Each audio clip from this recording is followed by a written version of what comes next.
நண்பர்களுக்கும் பத்திரிகை நண்பர்களுக்கும் காலை வணக்கம்.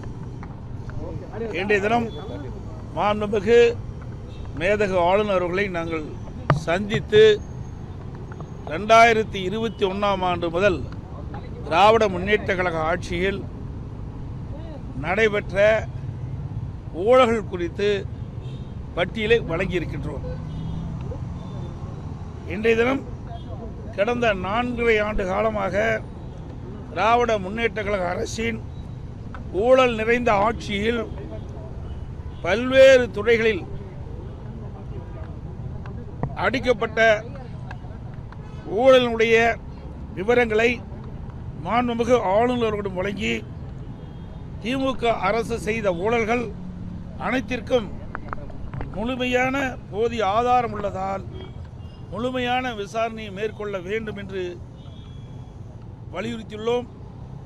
கடந்த 56 மாதங்களாக வெளித்தன்மை இல்லாமல் ஒரு கார்ப்பரேட் நிறுவனம் போல் அதிகார வர்க்கத்தின் உச்சத்தில் இருக்கும் திமுக குடும்பம் கோடிக்கணக்கில் கொள்ளையடித்து தமிழ்நாட்டை மிகப்பெரிய கடன் சுமையில் தள்ளியுள்ளது.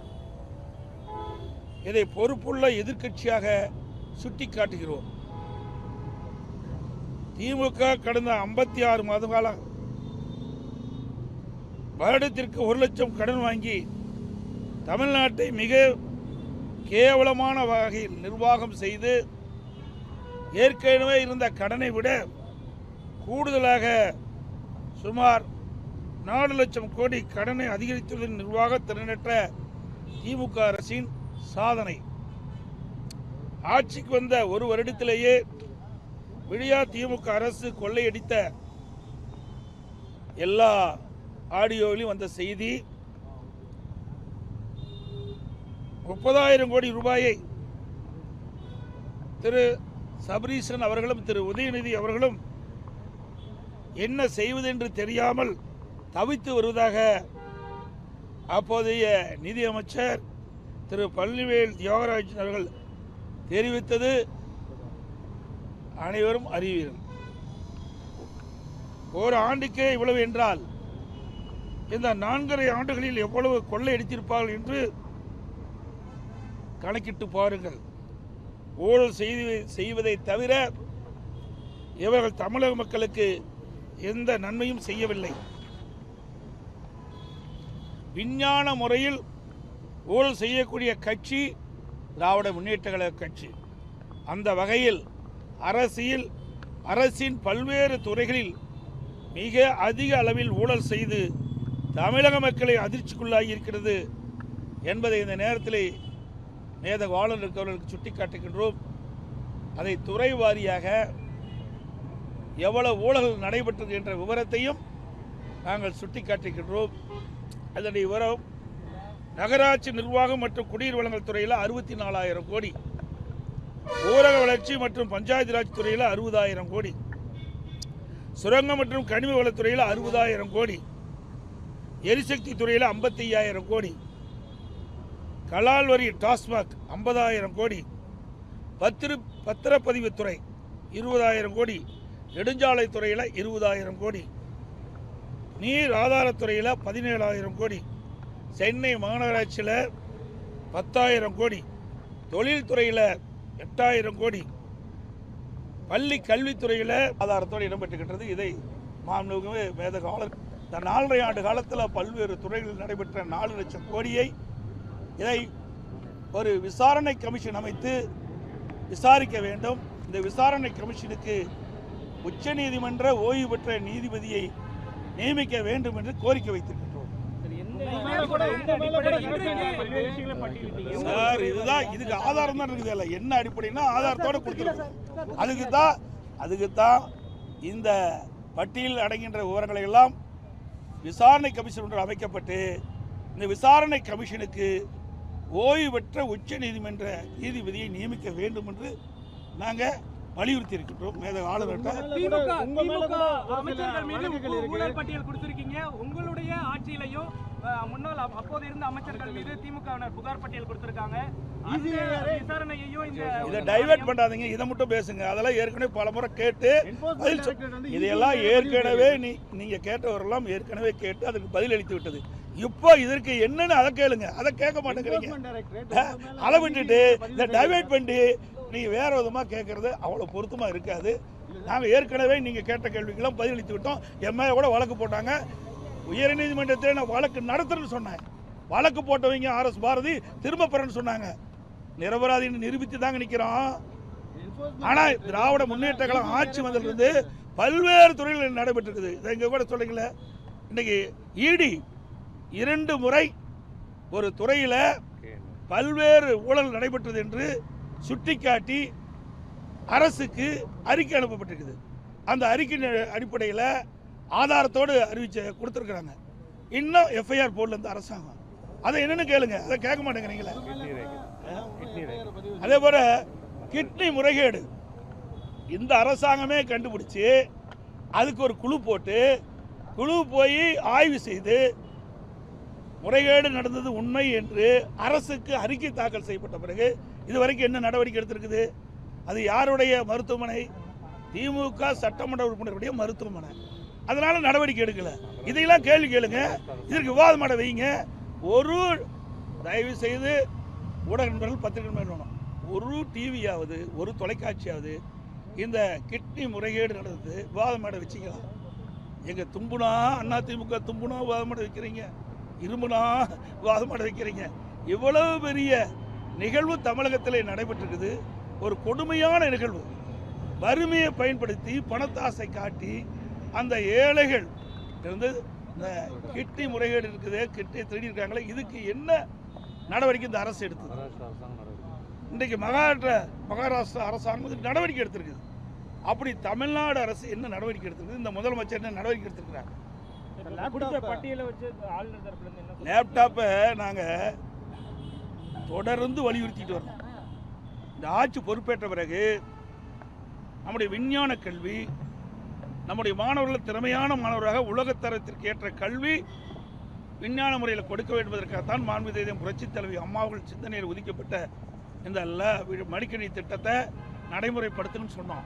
அதிமுக ஆட்சி இருக்கின்ற வரைக்கும் சுமார் 52,36,000 மடிக்கணி நம்ம மாணவர்களுக்கு கொடுத்தோம். திராவிட முன்னேற்ற கழக அரசு 4 ஆண்டு காலமாக அதை கிடப்பில் போட்டுடுது. இப்பொழுதுதான் அந்த மடிக்கணியை கொடுப்பதாக அறிவித்து முதற்கட்டமாக கொடுத்துருக்க செய்தி வந்திருக்குது. நாங்கள் பார்த்தேன். இதை கொடுப்பதில் நாங்கள் வரவேற்கிற எந்த மாற்று கருத்தும் கிடையாது. ஏன்னா இது அனைத்து இந்திய அண்ணா திராவிட முன்னேற்ற கழக அரசு கொண்டு வந்த திட்டம். அந்த திட்டத்தை இவர் இப்போ தான் கடைபிடிக்கிறாங்க. இதை ஏற்கனவே நாங்கள் குறிப்பிட்டவாறு இந்த ஆட்சி அமைந்தவுடன் மாணவ செல்வங்களுக்கு இந்த மடிக்கணினி கொடுக்கப்பட்டிருந்தா பயனுள்ளதாக இருந்திருக்கு. சரி, இப்போவாவது கொடுக்குறீங்களே, எதற்காக கொடுக்குறீங்க? நடைபெறுகின்ற தேர்தலில் இந்த மாணவருடைய வாக்கு தேவை.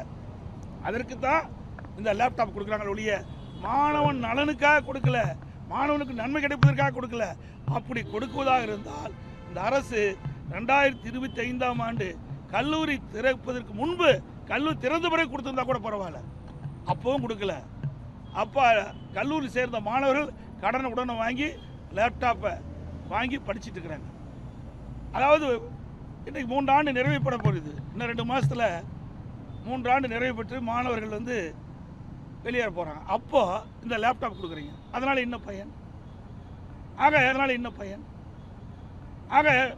இந்த அரசோடைய நோக்கம் என்ன? தேர்தலில் அவருடைய வாக்கு கிடைக்க வேண்டும், அதுதான் நோக்கம். மாணவர்களுக்கு நல்லது செய்வோம், நன்மை செய்வோம் நோக்கமே இல்லை. அப்படி உண்மையிலேயே மாணவர்களுக்கு நல்லது செய்வோம் இந்த அரசா எண்ணி இருந்தால் நாங்கள் வைத்த கோரிக்கை, இந்த ஆட்சி ஏற்பட்ட உடனே நாங்கள் கோரிக்கை வச்சோம். நீங்கள் தொடர்ந்து நம்முடைய மாணவ செல்வர்களுக்கு அதிமுக ஆட்சியில் வழங்கி வந்த அந்த லேப்டாப் கொடுக்க வேண்டும் என்று கோரிக்கை வைத்தோம். அந்த கோரிக்கை நிறைவேற்றதை இன்னைக்கு 4 ஆண்டு காலம் கொடுத்துருக்கலாம். அதாவது இப்போ எல்லாமே தேர்தல் நோக்கி தான் இந்த அரசு பயணம் பண்ணிட்டு இருக்குது. மக்களுக்கு நன்மை செய்வதற்காக கொடுக்கல, மக்கள் படிக்கின்ற கஷ்டத்தை பார்த்து கொடுக்கல. வருகின்ற சட்டமன்ற தேர்தலில் திராவிட முன்னேற்ற கழகத்துக்கு மக்களுடைய செல்வாக்கு இழந்து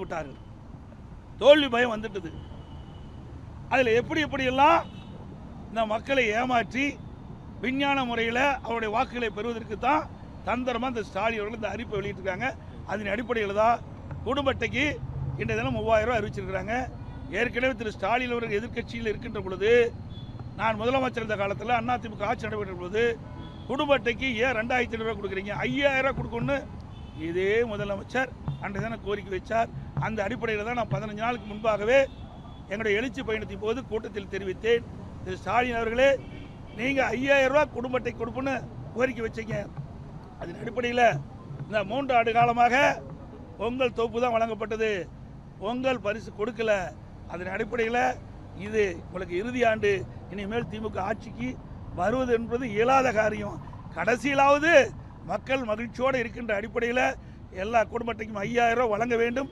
நீங்க வைத்த கோரிக்கை தான் இப்ப நான் சொல்றேன்னு சொல்லிடுறேன். ஆனா இப்ப 3000 தான் கொடுத்துருக்காங்க. தெரியல எனக்கு, இப்பதான் வந்திருக்கு, எனக்கு தெரியல. அது முழு விவரம் கிடைத்த பிறகு அதற்கு உண்டான பதில் சொல்றேன். தாங்க எல்லாமே தேர்தலை நோக்கி கொடுக்கப்பட்ட அறிவிப்பு. 2021ஆம் ஆண்டு எப்படியாவது ஆட்சிக்கு வர வேண்டும் என்ற அடிப்படையில் நிறைவேற்ற முடியாத அறிவிப்புகள்லாம் அறிவிச்சாங்க. அறிவிச்சபடி அந்த தூய்மை பணியாளர்கள் கேட்குறாங்க. இந்த அரசாங்கத்தில் 2021ஆம் ஆண்டு திராவிட முன்னேற்ற கழக தேர்தல் அறிக்கையில் என்னென்ன வாக்குறுதி கொடுத்தீங்களோ அந்த வாக்குறுதி அடிப்படையில் தூய்மை பணியாளர்கள் இந்த அரசாங்கத்தை கேட்குறாங்க. அவர் கேட்குறது நியாயம் தானே? நீங்கள் கொடுக்கப்பட்ட வாக்குறுதி தானே கேட்குறாங்க. நீங்கள் கொடுக்கப்பட்ட வாக்குறுதி அடிப்படையில் தான் நாங்கள் வாக்களித்தோம், நீங்கள் முதலமைச்சராக இருக்கிறீங்க, உங்களுடைய ஆட்சி வந்திருக்குது, அதனால் நிறைவேற்றுன்னு அவர்கள் போராட்டம் நடத்தியிருக்காங்க.